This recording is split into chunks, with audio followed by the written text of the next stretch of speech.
A very good morning. You're watching Breakfast News with me, Smriti Rastogi. In the next 30 minutes, we will get you all the latest developments. But before getting you all those details, a quick look at the top headlines. 19 killed, 50 injured in suspected terror attack at UK concert. Loud explosion at the end of the performance by singer Ariana Grande.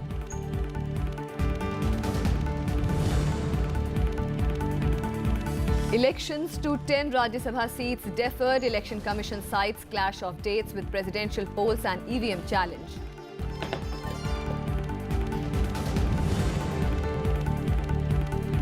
AIMPLB's guidelines for couples in dispute. Social boycott of Muslims who resort to triple talaq among several features.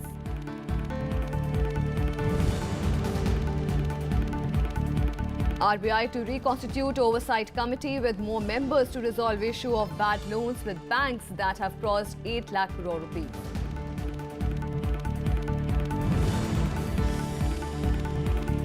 And Donald Trump to meet Palestinian President Mahmoud Abbas in Israel says there will be eventually peace in the Middle East. And straight to the big development of this morning, British Prime Minister Theresa May has condemned the appalling terrorist attack at a pop concert in Manchester that killed 19 people and injured more than 50. Prime Minister Narendra Modi has condemned the attack in a tweet.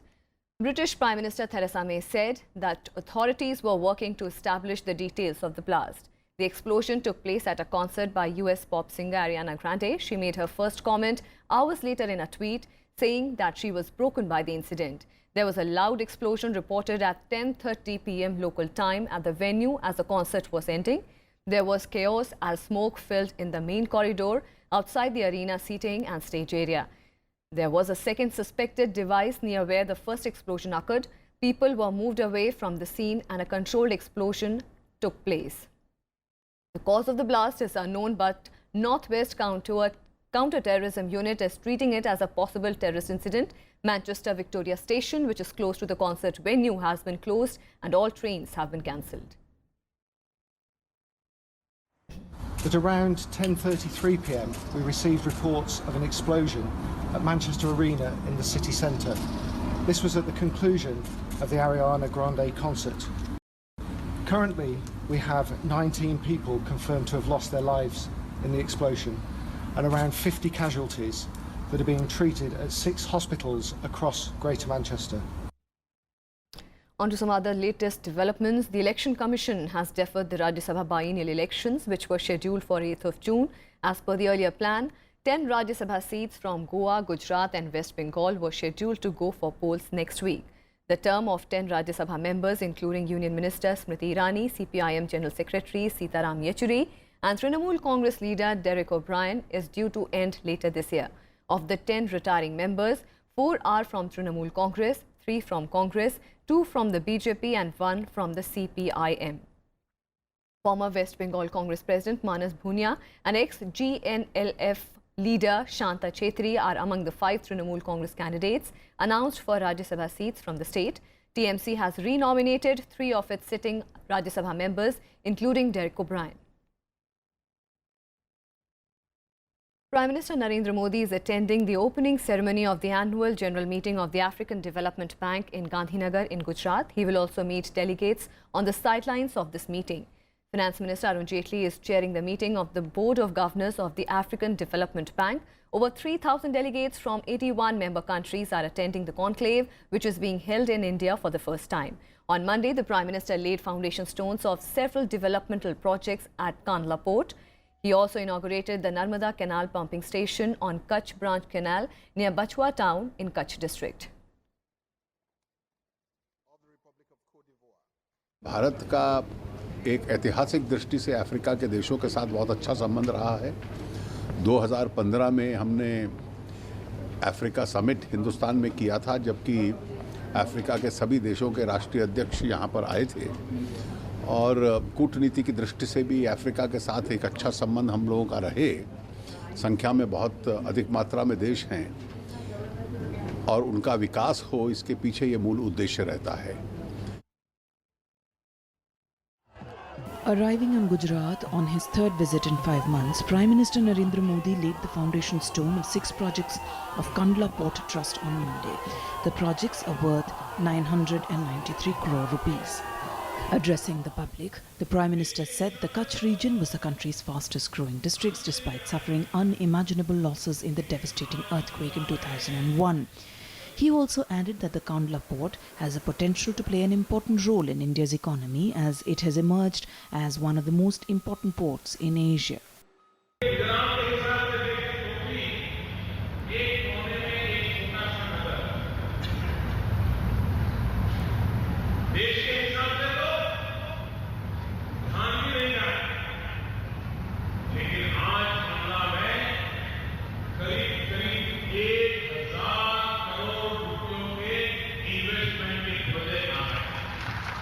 Later, he inaugurated a pumping station built on Narmada branch canal in Bachau for the Kutch region.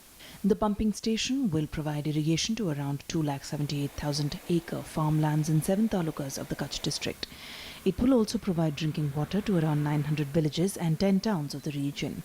It will also help to generate power through micro power stations.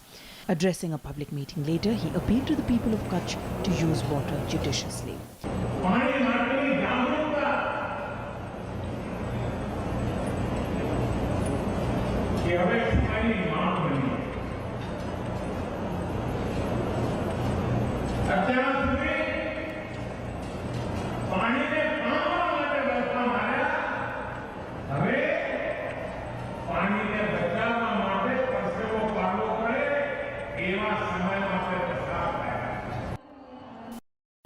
Rajya Sabha TV.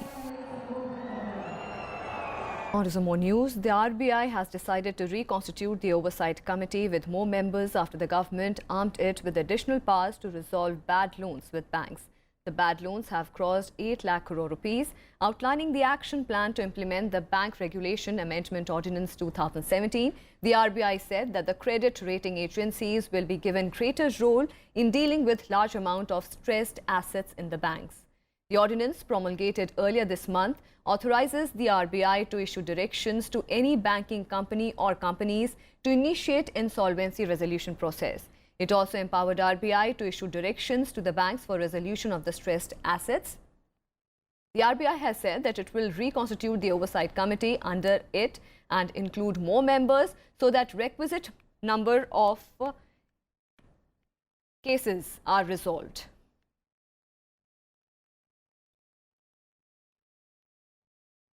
The All India Muslim Personal Law Board has issued new guidelines for the married couples. The board has told the Supreme Court that it will issue an advisory to qazis to tell bridegrooms that they will not resort to triple talaq to annul their marriage. Giving details of the guidelines, the AIMPLB told the Apex Court that the differences between the husband and wife should be mutually resolved through Shariat. The second step, if the dispute is not resolved mutually, there may be a temporary withdrawal. In case of failure of the first 2 steps, then senior members of both the families should try to reconcile, or one arbitrator from the appointed families of each side seek the resolution of differences. It said that in order to discourage triple talaq as a form of divorce, it has decided to socially boycott those Muslims who resort to saying talaq in one go and reduce such divorce incidents. बहुत फ़ायदा होगा। दूर दराज इलाकों में पहली बात तो ये कि निकाह के वक्त आम तौर से लोग तलाक़ का जिक्र कर नहीं किया करते थे। अब तलाक़ के बारे में ख़ास तौर से औरत या उसके घर वाले अगर कोई बात कहते हैं शौहर की, भाई हमको ये बात आना चाहिए कि शौहर एक वक्त में 3 तलाक़ नहीं देगा बगैर किसी जवाज़ के, तो ये बात निकाहनामे में शामिल की जा सकती है। On to the latest from Jammu and Kashmir. Security forces on Monday recovered arms and ammunition from the forest areas of Handwara of Jammu and Kashmir's Kupwara district. Army personnel recovered a pistol, 2 pistol magazines, 40 rounds of ammunition and binoculars. A brief encounter took place between security forces and terrorists on Sunday, in which 3 army jawans were martyred along the line of control in Nogam sector. 4 terrorists were also killed in the gun battle that started on Saturday. Amid ongoing unrest in the valley, Home Minister Rajnath Singh has asserted yesterday that Modi government will find a permanent solution to the Kashmir problem. In another development, the BJP strongly opposed a bid by the opposition to hold a national conclave on Kashmir in the first week of June. The Kashmir conclave has been called to address the ongoing protest in the valley.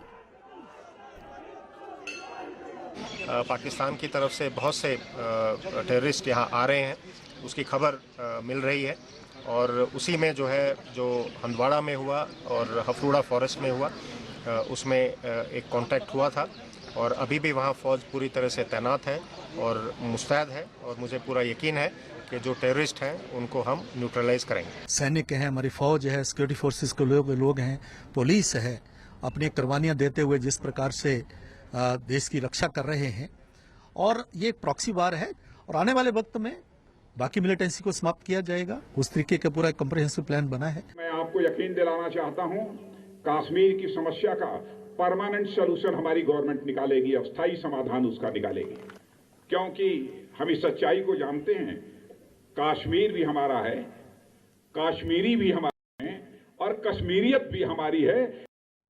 Kashmir issue is concerned, if the opposition feels that this is a very important issue as they say, then naturally, rather than speaking in different voices, they should all be speaking unanimously in the same voice. They should concur with the voice of the government and we should all stand together. We always have maintained that Kashmir is an integral part of India and Bharatiya Janata Party till its last breath will fight for that and we stand by the people of Kashmir. But the confusion that the opposition parties are creating by saying that the separatists are also stakeholder is something that we contest. We firmly believe that the stakeholders in Jammu and Kashmir are those who believe in the constitution of the country. We should not speak differently. We should all be united on this issue. And talking about the latest from Uttar Pradesh, where Yogi Adityanath government has reportedly decided to end minority quota under various schemes launched by former Chief Minister Akhilesh Yadav. Around 20% quota was fixed for 85 schemes during the Samajwadi Party regime. According to the reports, the move is in line with the BJP's election announcement that claimed that party will end caste-based appeasement in the state. Akhilesh Yadav's dream project, Samajwadi Smartphone Yojana, was also scrapped by the new government in April.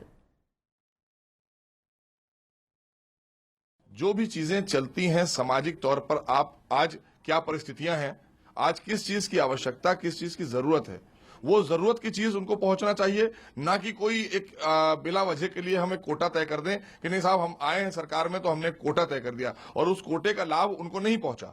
वहां पर एक team बन गई और उसने भ्रष्टाचार किया उस कोटे के नाम पर, तो वो चीज नहीं होना चाहिए। जो जायज तरीके से पहुंचाने वाला लाभ है अल्पसंख्यक को, वो अल्पसंख्यक समुदाय को पहुंचेगा और उसके लिए सरकार प्रतिबद्ध है, उसमें कोई सोचने की जरूरत नहीं है। अभी तो इन्होंने कहा है कि कैबिनेट में उसको मंजूरी देंगे, देखते हैं किन योजनाओं में किसको लाभ मिला है किसको नहीं मिला है, जो जांच का विषय है वो है। बहुजन समाज पार्टी का ये कहना है कि कोई भी चीज या कोई भी विषय आप विकास के नाम पे करें, ना कि भेदभाव के नाम पे, धर्म के नाम पे, जाति के नाम पे। बहुजन समाज पार्टी इसके सख्त खिलाफ है। And sacked Delhi Minister Kapil Mishra on Monday lashed out at Chief Minister Arvind Kejriwal for being silent on the corruption allegation against him. Arvind Kejriwal has already rubbished these allegations levelled by Kapil Mishra. The Aam Aadmi Party convener maintains that the allegations do not merit a response, as even his opponents were refusing to buy them. Hitting out at Mishra without naming him, Kejriwal said it pains to be backstabbed by his own people. Mishra had alleged that Kejriwal was linked to a Hawala scam and received 2 crore rupees in cash from shell companies. पहली बार ऐसी राजनीति किसी ने इस देश में की है कि अगर वो जेल से बाहर है इसका मतलब वो ईमानदार है। तो जेल में तो शीला दीक्षित जी भी नहीं है, जेल में सुरेश कलमाणी भी नहीं है, जेल में रेड्डी भी नहीं है, जेल में दाऊद इब्राहिम भी नहीं है। तो अरविंद केजरीवाल की इस नई राजनीति के हिसाब से ये सारे लोग ईमानदार हैं।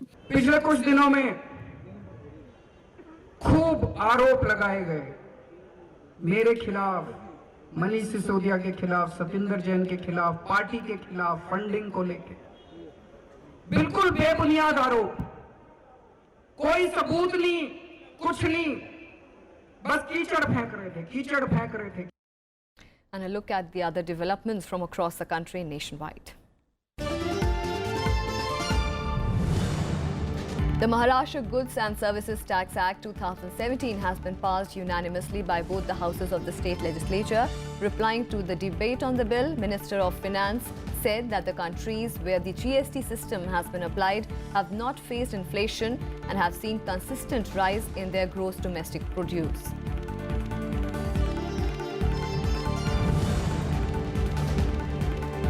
The Uttar Pradesh government has recommended a CBI probe into the death of the IAS officer Anurag Tiwari. His told Chief Minister Yogi Adityanath that they suspected foul play as he was about to expose a big scam in the Karnataka government department. The Karnataka Chief Minister has welcomed the UP government's move.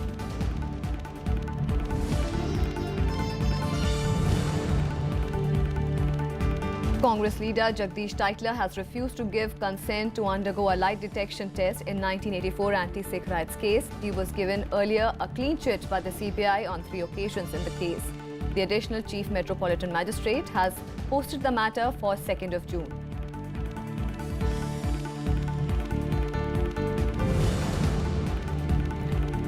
The Madhya Pradesh government has banned mining on the Narmada riverbed. It has also formed a committee of experts to suggest measures to prevent ecological damage to the river, considered as the lifeline of the state. The move comes after Prime Minister Narendra Modi expressed concern over the condition of the rivers in the country.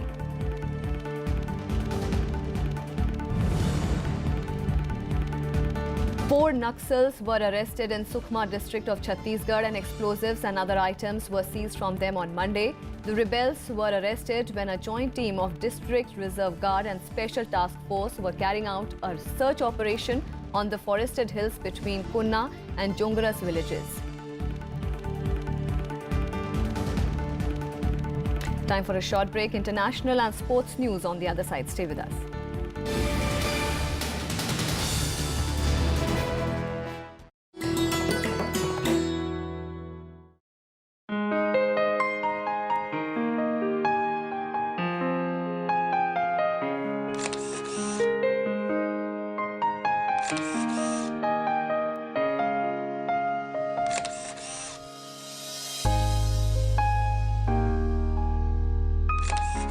Homai Vyarawala, better known by her pseudonym Dalda 13, was India's first woman photojournalist. Vyarawala entered the field of photojournalism in the late 1930s. For nearly 30 years till she retired in the early 1970s, at the peak of her career, she made a massive impact. Vyarawala clicked some iconic pictures of political and national leaders. Gandhiji, Nehru, Jinnah, Indira Gandhi have been subjects of her vast photographic collection. Prime Minister Nehru, she says, was her favourite. In 2011, Homai Vyarawala was conferred the Padma Vibhushan, the country's second highest civilian award.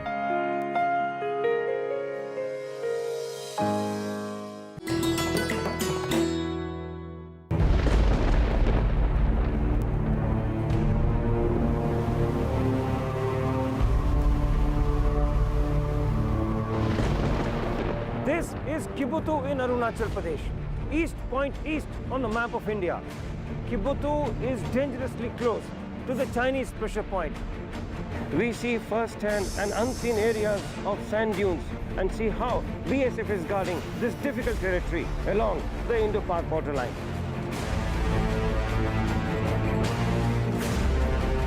We are now slowly entering into the interior-most parts of the Sir Creek area. Indo-Tibetan Border Police Force justifies each word of this thing. Watch super exclusive episodes of National Security Series only on Rajya Sabha television.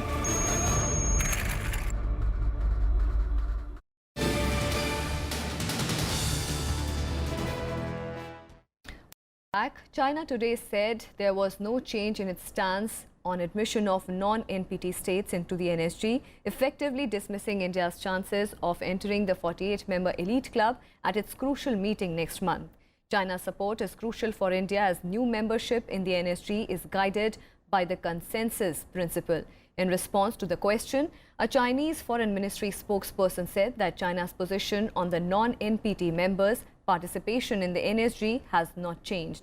Following India's application to the NSG, Pakistan too submitted its membership bid with China's backing.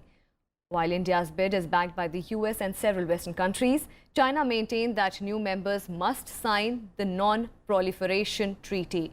India has refused to sign the NPT as it considers it discriminatory. Following India's boycotted the Belt and Road Forum, analysts feel China's position on India's entry in the NSG will be further hardened.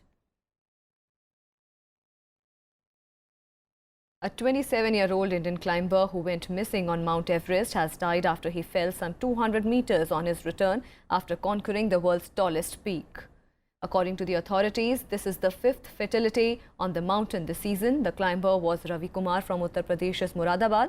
He fell from 8,200-meter altitude, which is popularly known as balcony, and died. Balcony is the final resting spot where climbers ascend the south summit of the mountain. Kumar successfully climbed the 8,848 meters high Mount Everest on Saturday. His climbing guide was also reportedly found unconscious after suffering from frostbite. Kumar's family in Moradabad has been informed and they are expected to reach Kathmandu today. Nepal has cleared 371 mountaineers to climb Mount Everest during the current season ending this month. On to some more international news, South Korea's former President Park Geun-hye is due to go on trial for corruption. The trial begins today at the Seoul Central District Court and is likely to last for several months. If convicted, Park could face a prison term ranging from 10 years to life. The former president was impeached and removed from office in March following mass protests. After losing presidential immunity, Park faces 18 charges including bribery, abusing state power and leaking state secrets. She is also accused of letting her longtime friend Choi Soon-sil handle a wide range of state affairs. The scandal has led to the arrest of dozens of people, including Samsung heir Lee Jae-yong, who is accused of bribing Park and her friend Choi in exchange for business favors. Park has denied all the charges, insisting that she is being framed. This is her first appearance since her detention in March. 이를 계기로 제왕적 대통령제를 개선을 해야 된다라는 여론이 높아서 지금 이제 아마 국회에서 헌법 개정 논의가 진행이 될 겁니다. 무너진 법 질서가 회복될 수 있는 그런 계기가 되지 않을까 이렇게 생각합니다. And continuing his Middle East tour, US President Donald Trump was in Israel on Monday. After meeting country's Prime Minister Benjamin Netanyahu, Trump said that Iran will never have nuclear weapons. At a joint press conference, Trump sought to unite Israel and Saudi Arabia against common cause Iran. Trump said that Iranians thought they could do what they want since negotiating a nuclear deal with world powers in 2015. He accused Iran of deadly funding, training and equipping of terrorists and militias. Trump also called for a peace deal between Israel and the Palestinians. One point of contention in the talks is the fate of the East Jerusalem, which Israel captured in 1967 war. The Palestinians seek East Jerusalem as the capital of the future independent state. I believe that a new level of partnership is possible and will happen, one that will bring greater safety to this region, greater security to the United States, and greater prosperity to the world. This includes a renewed effort at peace between the Israelis and the Palestinians. And I thank the Prime Minister for his commitment to pursuing the peace process. He's working very hard at it. It's not easy. I've heard it's one of the toughest deals of all, but I have a feeling that we're going to get there eventually. I hope. Meanwhile, Trump is due to meet Palestinian President Mahmoud Abbas in West Bank city of Bethlehem today. After Palestine, Trump will be in Rome to meet Pope Francis and Brussels to see NATO leaders. On Friday, he will return to Italy to meet other world leaders at a G7 summit in Sicilian town, where the climate change is expected to be discussed. Meanwhile, the UN Security Council on Monday strongly condemned North Korea's latest missile test, vowing to push all countries to tighten sanctions against Pyongyang. All 15 council members, including North's closest ally China, instructed its sanctions committee to redouble efforts to implement a number of tough measures adopted last year. The Council also agreed to take further significant measures to force North Korea to end the highly destabilizing behavior. The Council is expected to hold emergency closed-door meeting with Japan, South Korea and United States today to discuss further action in response to the latest missile test. Sunday's missile launch was the latest in the series of this year as Pyongyang steps up its effort to develop an intercontinental ballistic missile capable of hitting the United States. A look at what else is making news from around the world in World Wrap. US Ambassador to Pakistan David Halley met the Pakistan Army Chief General Qamar Javed Bajwa and underscored US President Donald Trump's call for a vision of peace, security and prosperity in conquering extremism and terrorism. During the meeting, Halley also thanked General Bajwa for his public commitment that Pakistan will not allow militants to use its soil to conduct attacks against any country.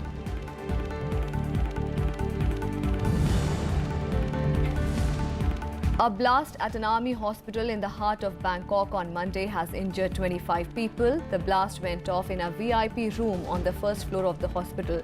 State police has confirmed that it was a bomb explosion.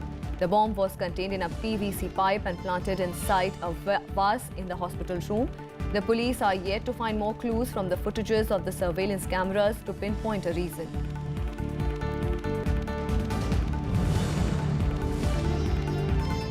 Petroleum Minister Dharmendra Pradhan has asked crude oil producing OPEC to work towards responsible pricing and demanded due acknowledgement through discounts in prices for the large volumes that India imports. Pradhan was in Vienna, co-chairing the second India-OPEC institutional dialogue at the OPEC headquarters.